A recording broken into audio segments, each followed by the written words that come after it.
본문은 예수님께서 우리의 죄와 허물을 대신하여 저주의 십자가에 몸버려 피 흘려 돌아가신 후에 실망한 제자들이 초라한 모습으로 다시 고향 땅 갈릴리 지방으로 가서 오늘 본문에 보면은 티베리아 호수에서 하고 1절에 그랬는데, 이 티베리아 호수는 이렇게 티베리아라고만 하지 아니하고 또 갈릴리 바다라고까지도 합니다.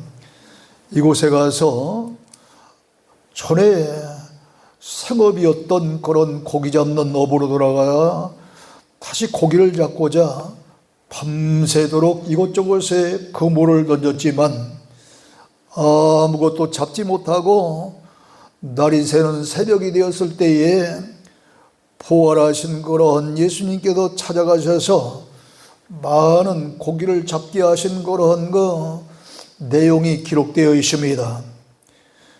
베드로를 비롯한 제자들은 고기를 잡기 위해서 밤새 동안 그물을 던졌으니 어디에 있는 그물을 던지지 아니했겠습니까? 그렇게 밤새 동안 이곳저곳에 그물을 내려봤지만은 아무것도 잡지 못한 채 새벽을 맞이했으니 얼마나 험하고 허탈하고, 따라서 몸은 지칠 대로 지쳐있는 피곤한 절망의 아침을 맞이했겠습니까? 그때 부활하신 예수님께서 그들을 찾아주신 것입니다. 아무도 이렇게 예수님이 찾아오셨건만 그 예수님은 불과 며칠 전에 돌아가신 그런 예수님이었기 때문에 전혀 예수님인 줄 모르고 도대체 누구인 줄 모르고 있었던 거예요. 이렇게 예수님을 등지면은 예수님이 바로 내 옆에 와 계셔도 그분이 예수님인 줄 알지 못합니다. 그러나 예수님은 당신을 알아보지 못하는 3년 동안이나 따라다니면서 수없는 그런 신앙적인 체험도 또 기적도 바라보았던 그들이 당신을 알아보지 못할 때 보통 사람 같으면 서운한 그런 마음도 있었을 것이고 실망도 했을 터인데 전혀 조금도 실망치 아니하시고 그들에게 고기를 좀 잡았느냐고 묻습니다. 그때 저들은 아무것도 잡지 못했습니다 하고 대답했습니다. 그때 예수님은 배 오른편에 그물을 내리라 그리하면 잡으리라고 말씀하셨습니다. 제자들은 그때까지도 지금 전혀 그분이 예수님인 줄 모르고 있어요. 그럼에도 불구하고 이 말씀대로 그물에 자기들의 그런 배 오른편에 던졌더니 이게 웬일입니까? 밤새 동안 자기들의 힘과 능력으로 이곳저곳에 그물을 던졌을 때는 아무것도 잡지 못한 채 빈 그물이었는데 이분이 도대체 누구인지는 모르지만 그분의 말씀에 의지하여 배 오른편에 그물을 던졌더니 도저히 무거워서 들을 수 없을 정도로 고기를 잡았는데 그 고기를 세어보니까 153마리나 되는 큰 고기였다 그랬습니다. 어떻게 자기들이 힘과 능으로는 고기 한 마리도 잡지 못했는데 이 배 오른편에 그물을 내리라 그리하면 잡으리라고 한 그분이 누구인지는 모르지만 그분의 말씀을 따라서 배 오른편에 그물을 던졌더니 이렇게 엄청난 큰 물고기가 153마리나 됐는데 그 무거워도 들 수 없을 정도가 되었는데 그물은 찢어지지 않은 그런 큰 역사가 일어났을까요? 실패 현장을 찾아주신 주님을 만났기 때문입니다. 이들이 처음 부름받았을 때도 누가복음 5장 1절로 11절에 보면은 밤새도록 그물을 이곳저곳에 던져봤지만 자기들이 힘으로는 아무것도 잡지 못했습니다. 허탈한 마음으로 그 이튿날 아침 찢어진 그물을 싣고 있었을 때 예수님께서 나타나셔서 깊은 곳에 가서 그물을 내려 고기를 잡으라 하심에, 그때도 그 말씀대로 깊은 곳에 그물을 내렸더니 많은 고기를 잡았습니다. 근데 이번에도 밤새도록 그물을 던졌지만 아무것도 잡지 못했던 이 제자들이 말씀에 의지해서 배 오른편에 그물을 내렸더니 이 엄청난 그런 많은 고기를 잡았습니다. 이들은 예수님이 이번에는 뭐라고 하셨어요?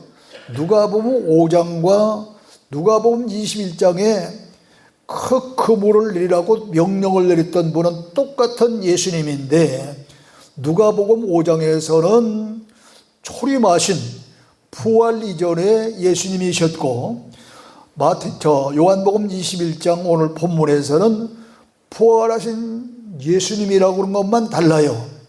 그러므로 사실 똑같은 예수님이죠.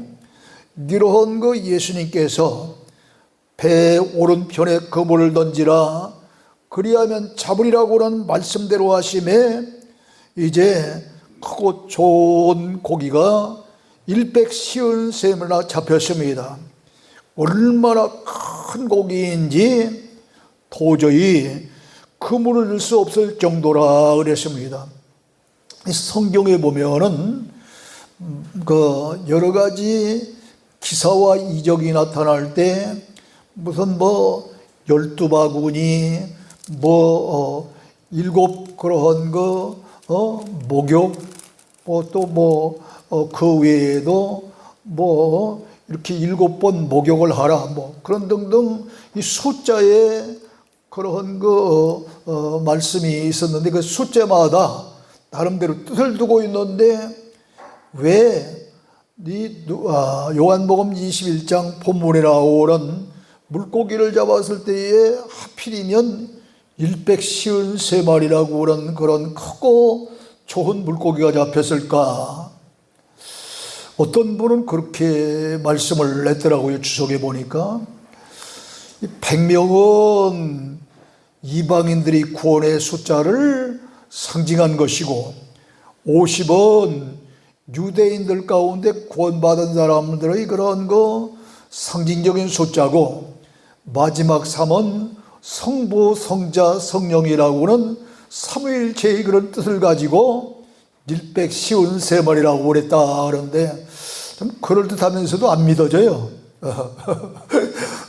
그래서 저는 아무리 이곳저곳을 뒤져봐도 아직까지는 153마리가 무엇 때문에 153마리였는가 그 답을 찾지 못했습니다. 찾지 못한 걸 어떻게 해석하겠어요? 그러므로 큰 의미를 두지 않아요. 그냥 그렇게 알고만 계시기 바랍니다. 어쨌든 이렇게 153마리가 잡혔는데 이것은 실패의 현장, 자기들이 힘과 능력으로는 고기 한 마리도 잡지 못했던 이 실패의 현장에 찾아오신 그런 예수님을 만났기 때문에 이들이 다시 한번 그물을 내렸을 때 많은 고기를 잡게 된 줄로 믿습니다. 그러므로 주님은 실패 현장에 찾아오셔서 성공적인 삶으로 인도하시는 그런 분이신 줄 믿으시기를 주의로 축원합니다. 사람들은 내가 실패하고 어려움에 부닥치면 대부분 내 곁을 다 떠나고 맙니다. 동방의 거인이라고 일컫는 욥을 보세요. 한때 수많은 그런 재산과 그리고 아름답고 재능이 있는 그런 자녀들 들으면서 행복하게 살고 있을 때는 동서사방에서 많은 사람들이 모여서 날마다 그의 가정은 손님들로 그득 차면서 잔치하는 그런 날과 같았습니다. 그랬던 그가 하루아침에 큰 재앙으로 말미암아 사랑하는 10자녀를 다 잃어버립니다. 하루아침에 많은 그런 재산을 다 잃어버리니까 찾아왔던 사람들도 딱 끊기면서 가장 위로하고 힘을 주고 옆에서 같이 협력해야 될 그런 사랑하는 아내가 당신이 찾는 하나님이 있다고 한다면 과연 이럴 수 있느냐 하며 배신합니다. 아니, 그것도 모자라서 친구라고 일컫는 세 사람이 찾아와서 비웃고 비난하며 배신합니다. 참 그때의 이 욥의 심정이 어떠했을까? 나는 그런 걸 잘 모르다가 이번 부흥사회를 창립하고 이렇게 하나님 앞에 부흥성회를 이렇게 쭉 인도하다가 배신을 당해보고서야 욥의 마음이 이런 것이구나 하는 걸 깨닫습니다. 그래도 욥은 주신 자도 여호와시오 이제 취하신 자도 여호와시니 그저 나는 주님을 찬양할지어다 하면서 찬양했고, 또 주님은 말씀하시기를 원수까지도 사랑하는 이 말씀이라고는 이 말씀에 토체 걸려서 저 역시도 그 배신감에 사로잡혀서 밤마다 잠을 수나를 겪으면서도 원망도 하지 아니하고 그에게 이제 욕도 하지 아니고 미움도 보내지 않으려고 애쓰고 힘쓰는데 그 마음이 가라앉지 않는 건 여전해요. 그걸 뭐 아직도 사람이 덜 읽었어. 아직도 저도. 그래서 하나님, 저 역시 아직도 육의 사람이 남아있는 것 같습니다. 성령의 불로 완전히 익혀 태우시고 말씀의 칼로 완전히 깨부셔서 내가 새롭게 태어나기를 원하오니 이번에 새로 거듭나기를 원합니다 하면서 기도하는 중입니다. 자, 근데 이런 상황에서 내가 힘들고 어렵게 되면은 같이 있던 사람들이 다 떠나는데 이 현장에 누가 찾아와요? 예수님이 찾아온 거예요. 실패 현장에 예수님은 찾아오신 겁니다. 그리하여 실패하고 절망하고 좌절하여 주저앉을 때에 찾아주시는 것은 주님을 만났기 때문에 이 베드로와 함께했던 모든 이들이 자기들이 자력으로 해결할 수 없었던 그 일, 배 오른편에 그물을 내리니까 엄청난 크고도 좋은 물고기 153마리나 되는 그런 큰 물고기를 잡는 성공적인 인생이 된 줄 믿으시기를 주님으로 축원합니다. 그리고 이렇게 실패 현장을 찾아주신 주님께서 명령하신 그 내용을 보면은 삶의 방향을 전하라 하는 그런 뜻이 있는 거예요. 3절 보세요. 베드로가 나는 물고기를 잡으러 가노라 하니 다른 제자들도 함께 가겠노라고 배에 올랐습니다. 이것은 3년 동안 예수님을 따라다녔던 제자들의 모습이 아닙니다. 이미 주님을 등진 모습입니다. 저들이 밤새 동안 그물을 던 것은 주님을 떠나 살려고 하는 세속주의자로 돌아선 모습입니다. 베드로를 비롯한 제자들은 주님이 저주의 십자가에 달려 돌아가시자 주님의 부름을 받은 소명의식을 다 저버리고 주님이 저주의 십자가에 이제 달려가신 그 뜻이 무엇인가를 다시 한번 깨달으면서 새로운 그런 썩어질 위 양식을 저버리고 썩지 아니하는 영생을 위한 양식을 위한 그런 삶으로 바뀌어야 될 텐데 여전히 썩을 양식을 위해 살았던 거예요. 그들은 업으로 잔뼈가 굵은 사람들이었기 때문에 고기 잡는 일이라고 한다면 능수능한 사람 아닙니까? 그런데도 밤새 그물을 던졌지만은 이곳저곳에 그물을 던졌지만 실패하고 말았습니다. 그러기에 주님께서 오셔서 그 물을 배 오른편에 던지라 이렇게 말씀하신 것은 세속주의 삶에서 다시 주님 편으로 삶의 방향을 돌리라 이렇게 말씀하신 내용이다. 우리도 시시때때로 주님을 떠나 살려고 하는 유혹이 있습니다. 그러나 이들처럼 주님을 떠나 사는 삶은 지나고 보면은 반드시 실패요, 반드시 잘못되었다고는 헛수고라는 사실을 깨닫게 됩니다. 그러므로 이런 유혹에서 이길 수 없고 또 삶의 방향이 항상 주님이 원하시는 그런 삶의 방향으로 나가야 될 줄 믿으시기를 주의 이름으로 축원합니다. 오른편에 그물을 던졌을 때 어떻게 많은 고기를 잡았을까요? 첫째로 오른편은 주님이 원하시는 삶이기 때문입니다. 여러분 마태복음 25장 31절로 34절에 보면은 인자가 자기의 영광으로 모든 천사와 함께 올 때에 자기 영광의 보좌에 앉으리니 모든 민족을 그 앞에 모으고 각각 구분하기를 목자가 양과 염소를 구분하는 같이 양은 오른편에 염소는 왼편에 두리라. 그때 임금이 오른편에 있는 자들에게 이르시되 아버지께 복을 받을 자들이여 나와 창세로부터 너희를 위하여 예비된 나라를 상속받으리라는 말씀이십니다. 그리고 이어서 35절로 43절에 보면은 굶주리고 헐벗고 병들고 옥에 갇힌 사람들을 돌보아준 사람은 오른편 사람으로 바로 다른 그런 힘들고 어려운 헐벗고 굶주리고 병들고 고통스러운 사람들을 도와줬지만 그 사람 도운 것이 바로 예수 그리스도를 도운 것이라고 말씀하십니다.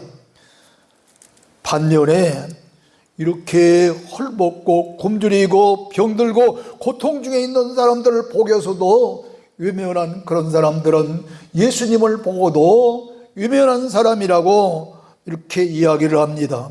그러면서 결론을 내리기를 46절에 보면은 마태복음 25장 46절에 보면 그들은 영벌에 의인들은 영생에 들어가리라 그랬습니다.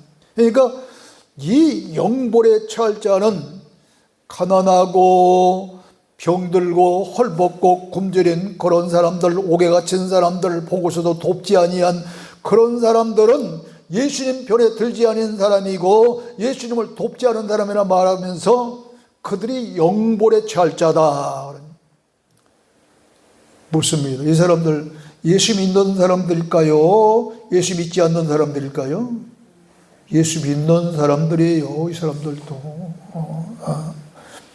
그러나 가난한 사람을 보고 헐벗은 사람을 보고 배고픈 사람을 보고 옥에 갇힌 사람을 보고 도와준 그 사람들은 예수 그리스도를 도와준 사람으로 오른편에 앉히되 그들은 영원한 생명이 있는 바로 영생에 들어가라 천국에 들어가 말씀하신 거예요.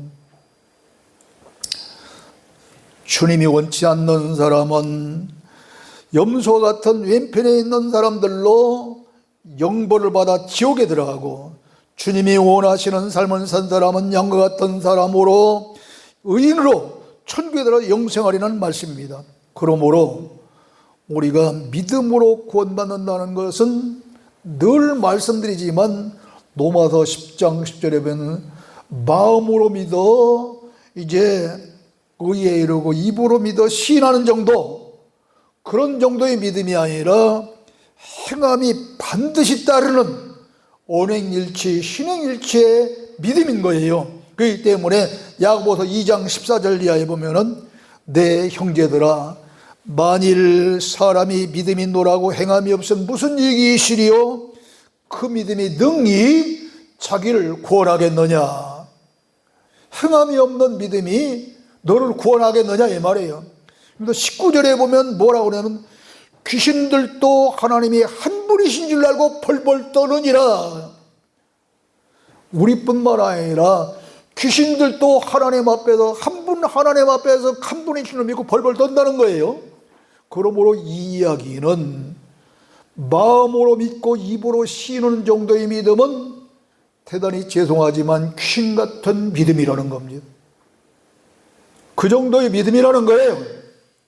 근데 다음에 보면 뭐라고 하냐면 하나님께서 아브라함에게 독자 이삭을 바치라고 했을 때에 그 독자 이삭이 그냥 뭐 오늘날처럼 목사님 전도사님을 바치는 거 아니잖아요. 그 옛날 번제물로 바치라니까 죽여서 이제 불에 태워 하나님 앞에 제사 드리는 그 일이기 때문에 자기 아들을 죽여서 하나님 앞에 드린다는 것은 아무나 할 수 있는 일이 아닙니다. 그러한 거 제단에 바쳤던 아들을 제단에 바쳤던 아브라함의 믿음, 이어서 기생나합이 목숨 걸고 정탐꾼을 숨겨준 그런 믿음 이야기를 합니다. 기생나합이 어떻게 자기의 목숨을 걸고 정탐꾼을 숨겨뒀습니까? 여호수아가 여리고성을 점령하기 전에 오늘날로 말하면 간첩이죠. 말하자면 우리 남한에서도 이북으로 간첩 보내고 이북에서도 남한을 간첩 오잖아요. 정부 탐색을 위해서. 그러니까 여리고성에 이렇게 간첩으로 들어온 이 정탐꾼을 숨겨두는 것은 목숨을 내거는 일이에요.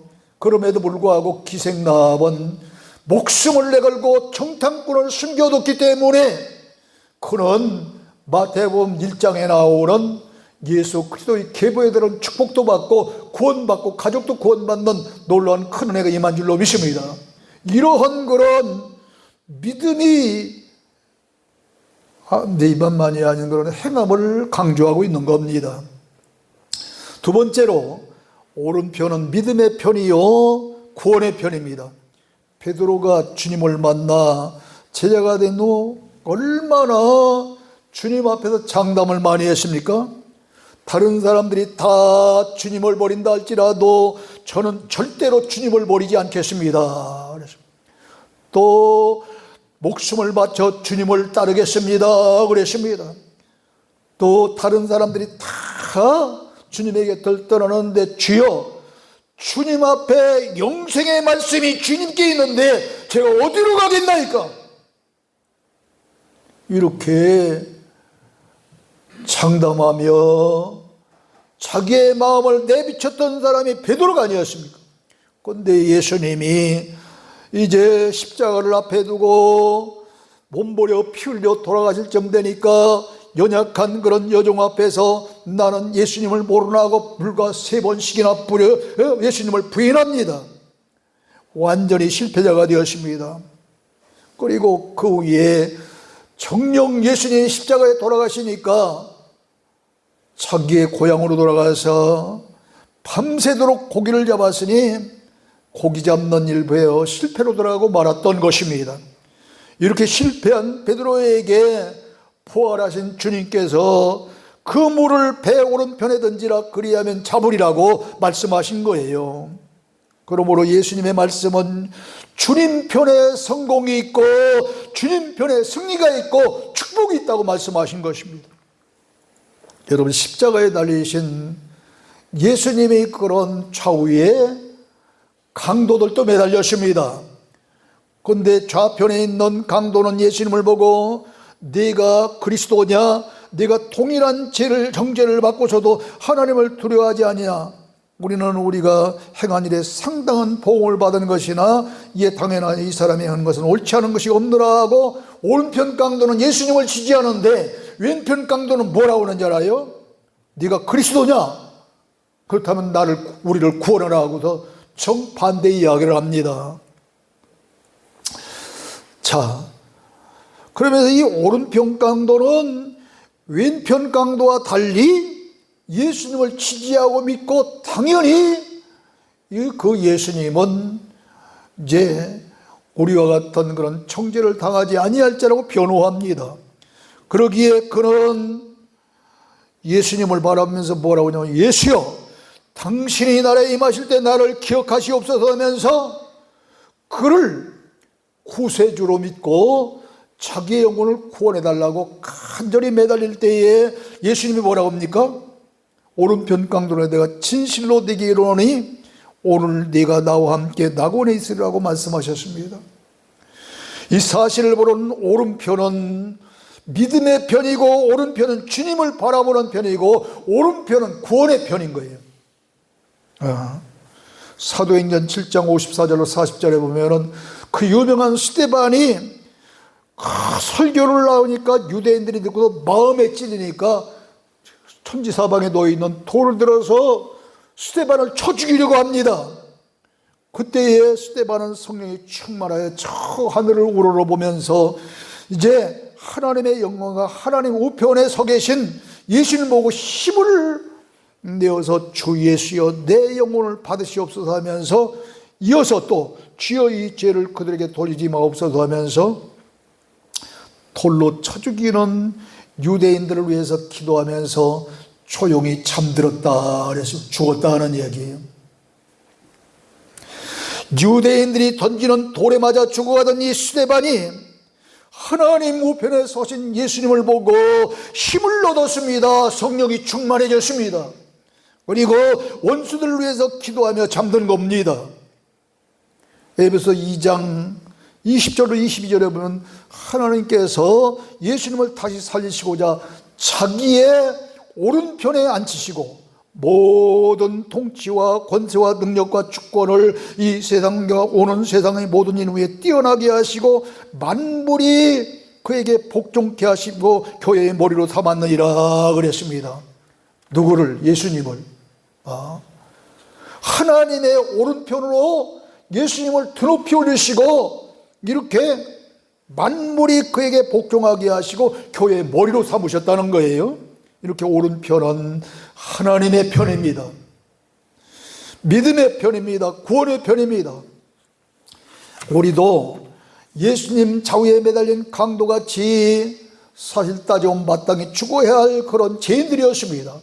그러나 오른편 강도처럼 주님께서 우리의 믿음을 오시고 구원의 약속을 주시고 하나님 편에 두시고 생명으로 인도하셨기 때문에 오늘 우리들은 영원한 하늘나라를 소망하며 살게 된 줄로 믿습니다.